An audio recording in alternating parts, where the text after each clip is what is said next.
Metcalf is down. He's on his side and not moving. He's in trouble at the moment. Tore your ACL. How are you feeling right now a couple of weeks after the injury? Obviously pretty devastating to have that happen. I felt like we're having a really good season and it's hard to come to terms with that. That's been cut short for me. Delectable ball movement and Luke Metcalf. Back to Metcalf. That is so good. Brilliant play. Luke Metcalf. You say you're the player who wants the ball in his hands in the crunch time. That's some players' worst nightmare. I feel like I'm the sort of player, the more responsibility I have, the better I play.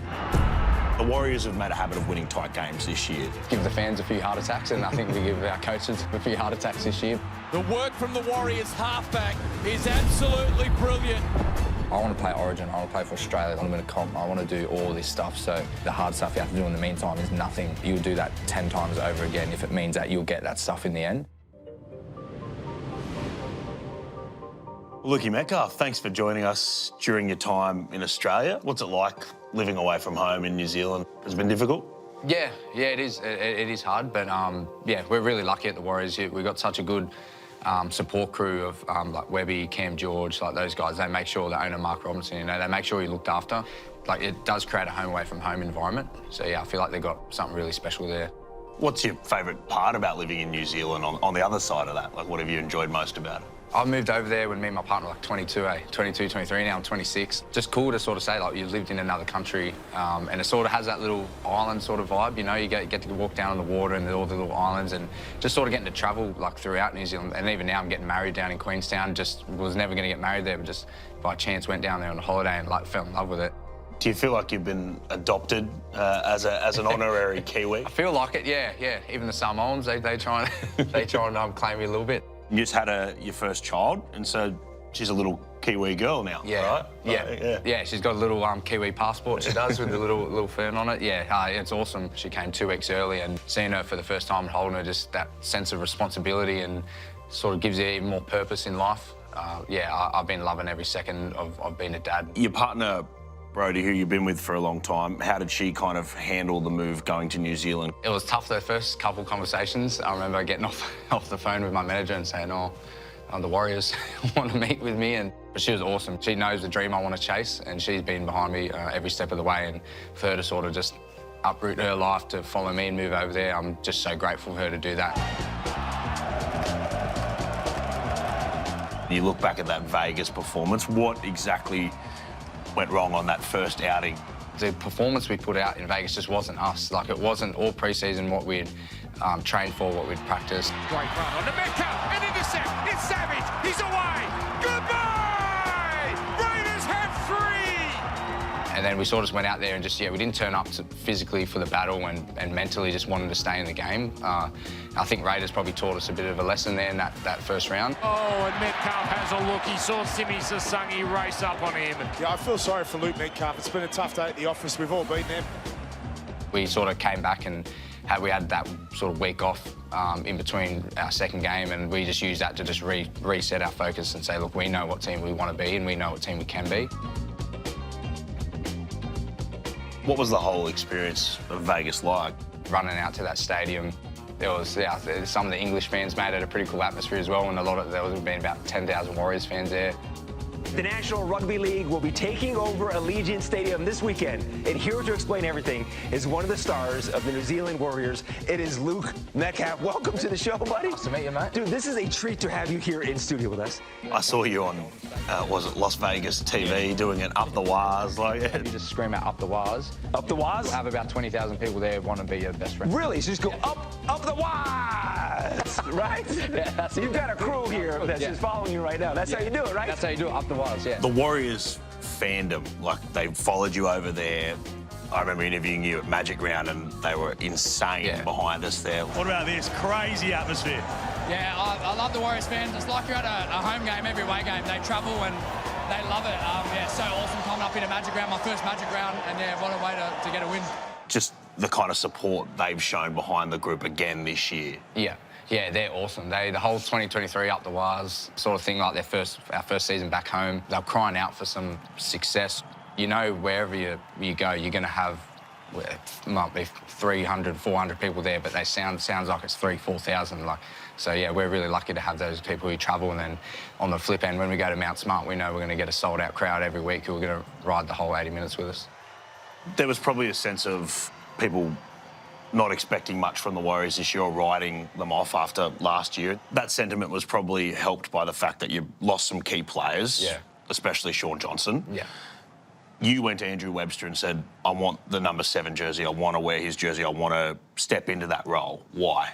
Yeah, it was just something that I always wanted to do. Like, I grew up playing halfback when I was younger, and then sort of as I got into 18, 19, sort of in the NRL system, I sort of started playing a bit more 5'8" fullback, and which it was good, it was enjoyable, but I just always had the itch to get back into the halfback role. Like, just feel like I'm a sort of player, the more responsibility I have, the better I play.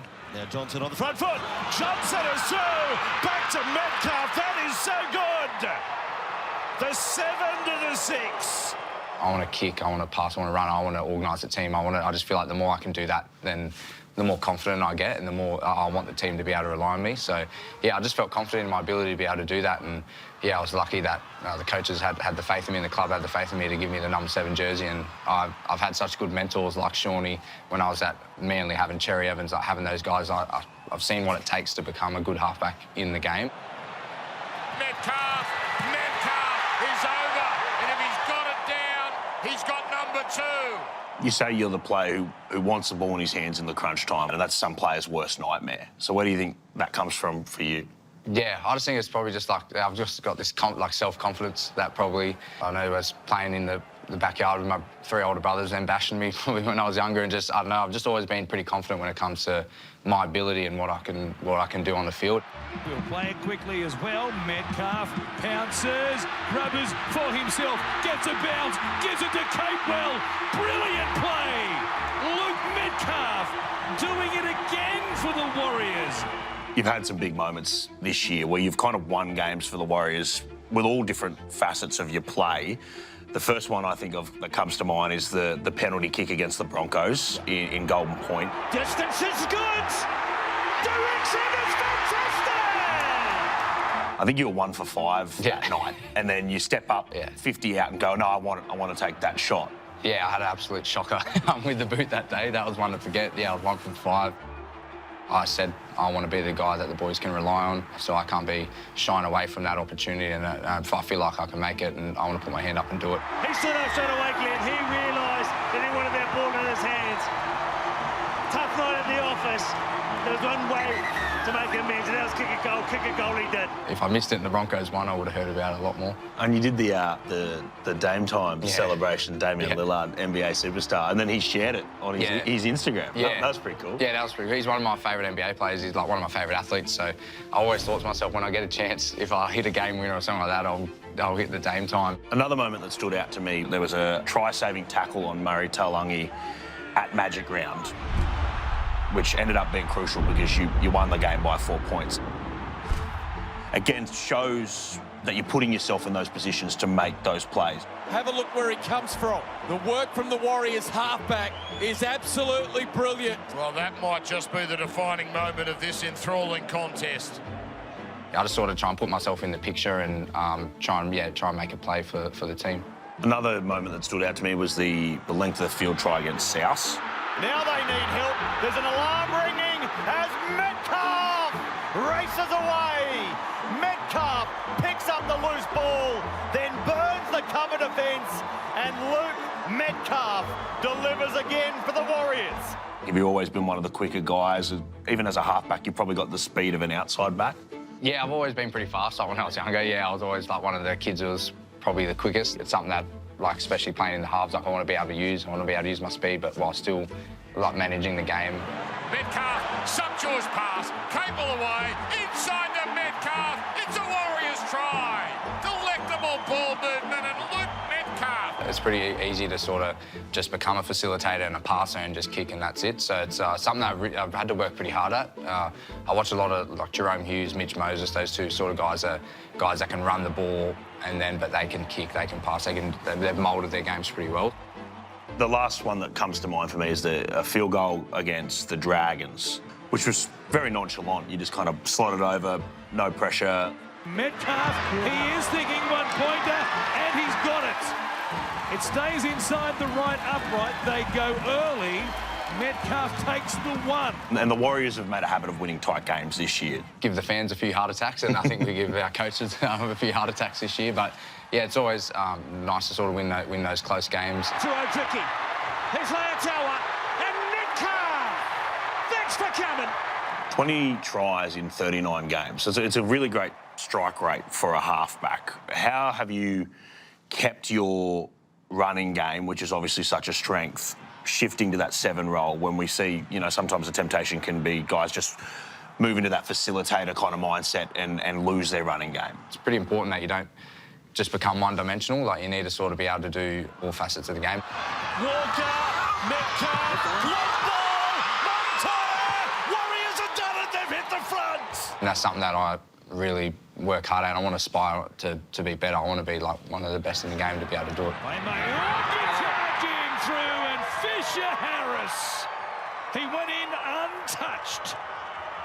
I want to talk about some of your teammates. First of all, James Fisher-Harris, what has he added to the Warriors, especially considering the experienced guys you lost? Fisher's been awesome. Straight away, he just brought this sort of different mentality and intensity. Here's Fisher-Harris. A couple of old Panthers coming together right there. When it comes to training, he's like pretty straight to the point, bang, pretty detailed as well. So he's been awesome for some of our younger front rows. And as you said, you've got some absolute gun 20-year-old, 21-year-olds like Halasima. Like, where did he come from? Comes out here for Harris to Vita. They need to get to the contest. They do! And coming down with it is Leka Halasima.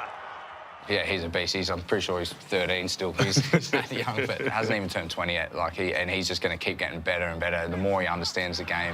Now to a peaky down the edge. Halasima is away, showing speed, coming across. Buller is there, can't get to him.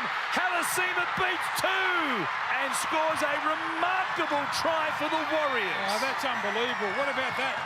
Just let him use his raw talent and ability to sort of do something, and you chuck in young Dimitri, Jakey Laban, those sort of guys, Tennis Del Smith, like they're all 21 and 20 years old, so the club's in really good hands. Hey, listen, you're winning by 3 points on his team. Great catch. Oh, mate, that's a 2-pointer. What about Andrew Webster has resonated with you? The thing I love most about Webby, obviously, he's a great coach. Like, he's so detailed and he puts a lot of confidence in you. Like, he especially this year, he's just said, just be you, just go out there and whatever you want to do, just do. But the thing I love most about him is that he's such a good people person. Like, he can get on the level with anyone, whether it's one of the young Islander boys who are coming in for the first day of training, or whether it's Sean Johnson, who's been there at the Warriors pretty much his whole career. He knows how to interact with everyone. It's got to be high in your chest, flow down here, boys. You're bringing them into it. And you take it, you know why you're catching it there? Keep taking your eyes off the ball. You've got to see it all the way in. Well done, boys. He's got a lot of time for you and your family. Like, sometimes he'll call me into the office and just say, won't even be about footy. It'll just be about talking about Brody, talking about how's the bub going, just stuff like that. And he's like that with everyone.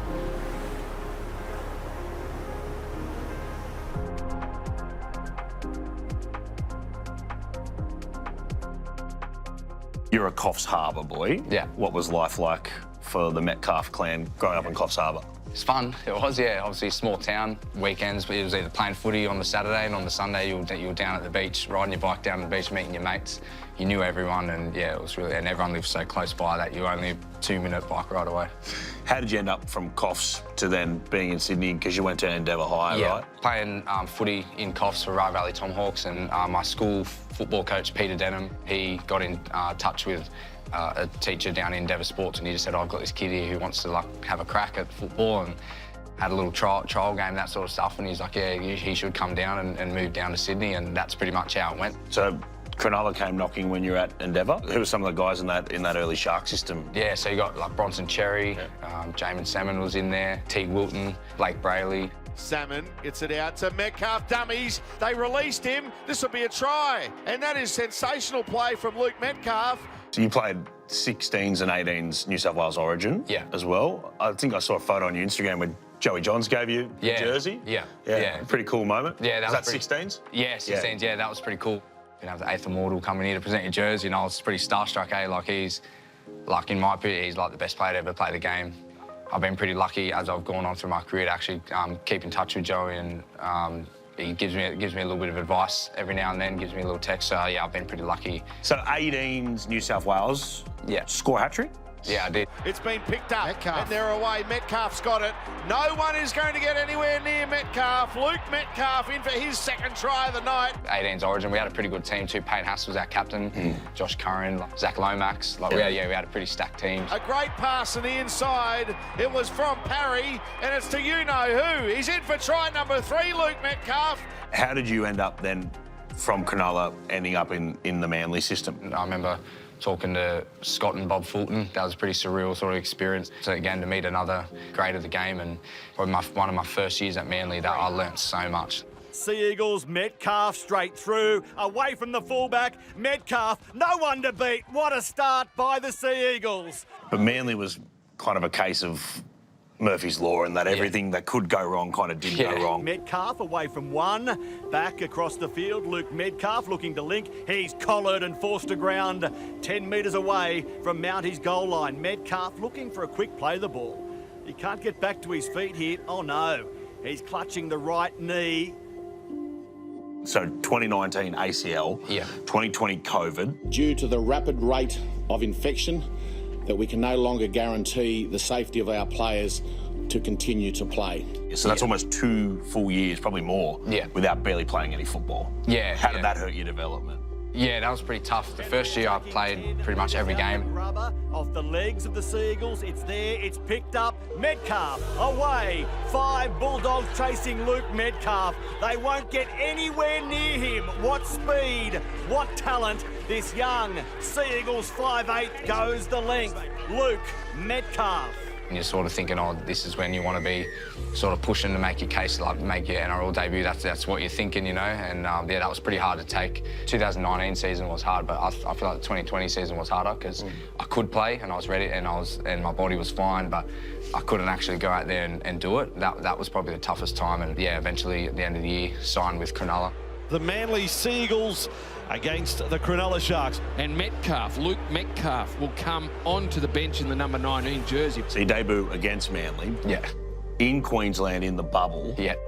That must have been weird. So that was when Queensland was shut off from New South Wales and we were the only ones there. So it was the weirdest way to debut in a game. That's Luke Metcalf making the tackle. They had the fake crowd noise and that. It was pretty funny, like, going back. It was almost like it was a behind closed doors trial game. So Cronulla signed Nicho Hynes in 21. The 2 big off-season recruits, Nicho Hynes, well, he's the attacking spark. And he has the Dally M season in 22 where he wins by a record margin and then he signs a big extension. Financially, did that hinder their ability to sign you or re-sign you, or was it you were more looking like there's more opportunity potentially at the Warriors because Nicho is there? Just the opportunity to go and play NRL. Metcalf! What a try! Been waiting for weeks on end to see this man out in the open. Got my taste of it in 21 and I didn't want to then have to wait again. I just thought I've got to take a shot and get out of my comfort zone, and yeah, never in a million years would I have thought I would have signed the Warriors, but I did, and looking back on it now, it's the best decision I've ever made. Did Sean Johnson have something to do with the Warriors signing? Like, because you obviously met him at Cronulla. Did he play a role? I called Sean and I was like, look, this is like what's happening, this is what I'm thinking, and he just said, I think it would be like one of the best things he ever did coming over here. He's like, I did a similar thing to what you did. I did the reverse. I went to Cronulla and came back, but he's like, I did it when I was 29, 30, you know what I mean? But you got the chance to do it now when you're young. Johnson on the run. Oh, what a ball! What a pass! Sumptuous from Sean Johnson. Playing with Sean in that 2023 season, what was that like? And what was a special year for the club? Yeah, that was cool just to be able to sit there and just watch him. Like, he's my favourite player. Like, growing up, he's the guy who I sort of try to base my game around. He's like a fast halfback who make line breaks and beat people, so I just wanted to play like him, and then to be able to meet him, become his mate, and then eventually play with him. It was so cool, that 23 season. Here's Johnson, who's looking more and more threatening. Sean Johnson! He's got a double! Everything touched turned to gold, so it was pretty cool to then be on the receiving end of it and him be able to create space for me and make me look good. Warriors with their first chance. Here's Metcalf, loves running, straightens and scores. And it didn't take the Warriors long to click into gear.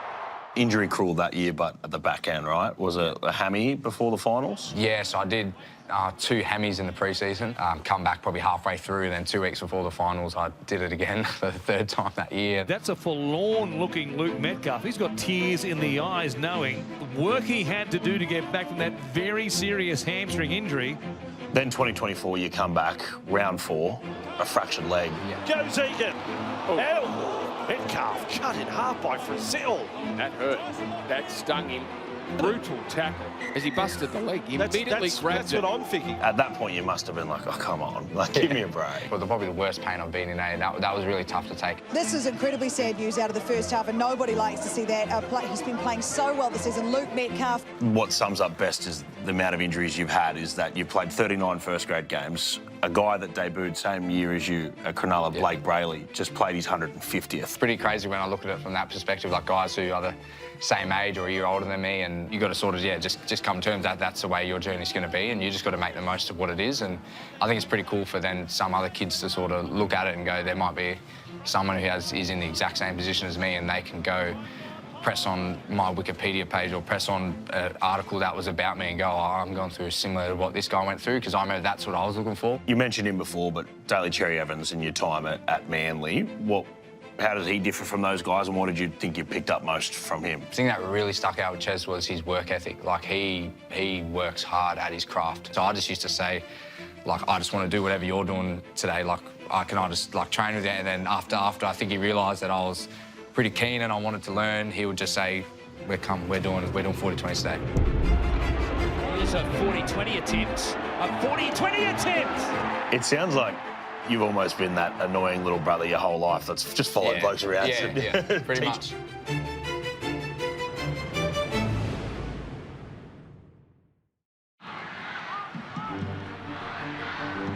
Metcalf.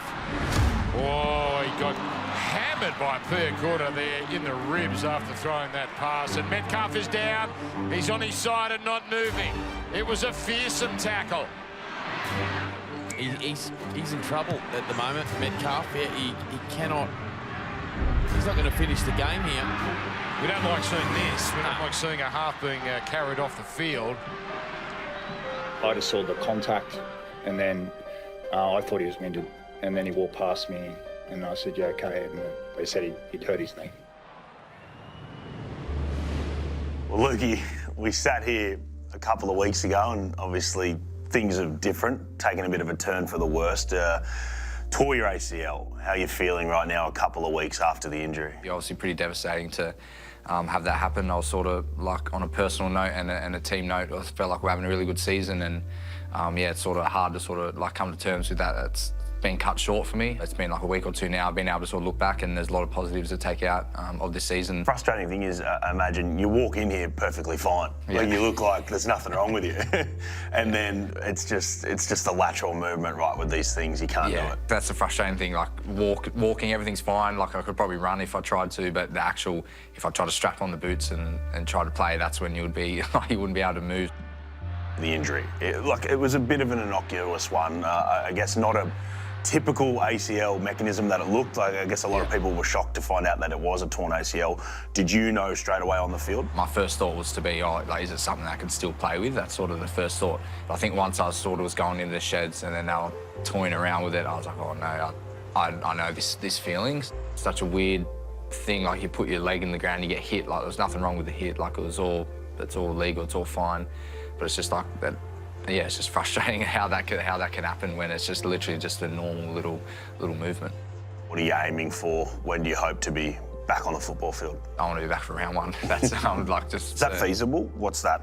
That's about like 8 months. Around 8. And then usually they say around 9 months. But it's, I'll be touching, like if it's not then, it's not then. I'm not too. But I know it'll be early. I know what it takes to get back from an injury. And my mindset is like, when I get injured, I try and come back better. Like last year when I hurt myself, I broke my leg. Like, I feel like I come back better every time. So that's my goal. Like, I've got no excuse. I've got 9 months to work on myself, work on my game, study the game. Like, first few days I had that mental sort of feeling sorry for myself thing, and then I felt like once I reflected upon the season, I watched a few highlights of myself to sort of remind myself what I've done over the year, and I was like, this is what you're capable of. Like, now, like, you've shown it, but there's still that level that you want to get to.